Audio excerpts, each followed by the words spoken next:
دوستان عزیز بسیار میخواستم که باری دیگر همه شما رو به این تالار به این درگاه خوش آمدید گویم. اپی ما نرگیزه خولمات و اباجان ما بسیار خواستن که همون کنسرتی ما شود. من این روز 6 ساز خدا کند که هر چی که کردم خدا به درگاهش قبول کند. یک سرود میخونم برای فرزند. همینجا دختری من همین رحیمی من همینجا دختری من بیارید اگه پیش من یک سرودی فرزند میخونم. اینم با درخواست بچهای جنوب دوست عزیزی من بودن. خدا کند که همه مثل من دختر شده باشه. مرحبا سرودی فرزند برای شما. خوش آمدید.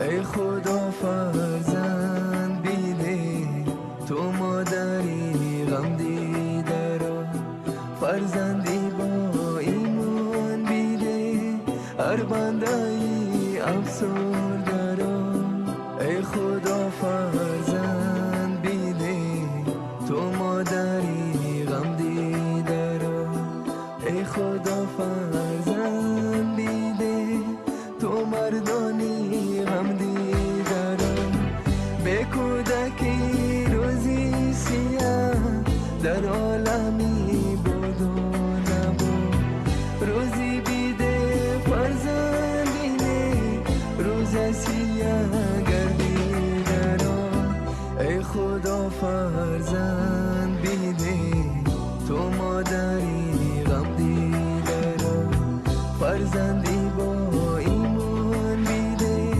هر بنده ای افسرده را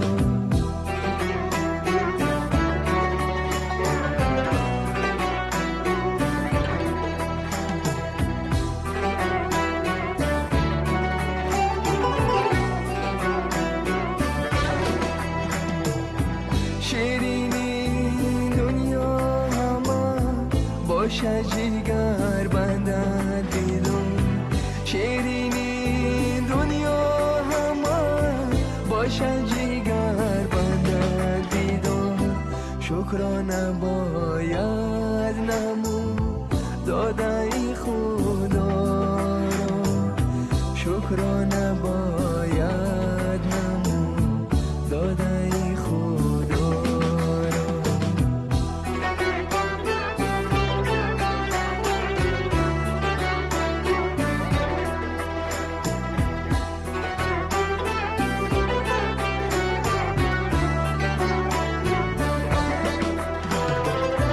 بعد سری مادر پدر باشد نشانی والیدن بعد سری مادر پدر باشد نشانی والیدن این طفلکانی نازو این نامهای زنده را این طفلکانی نازو این نامهای زنده را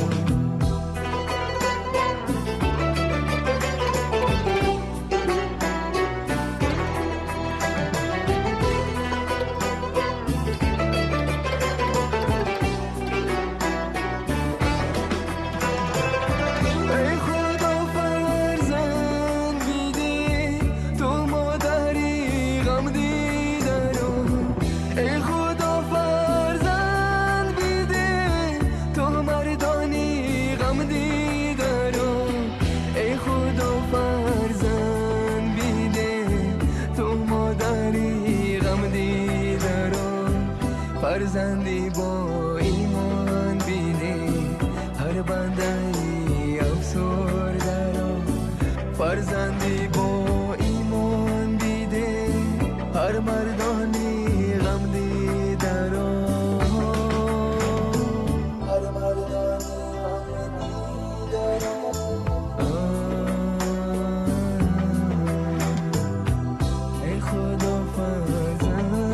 دیدی تو مادری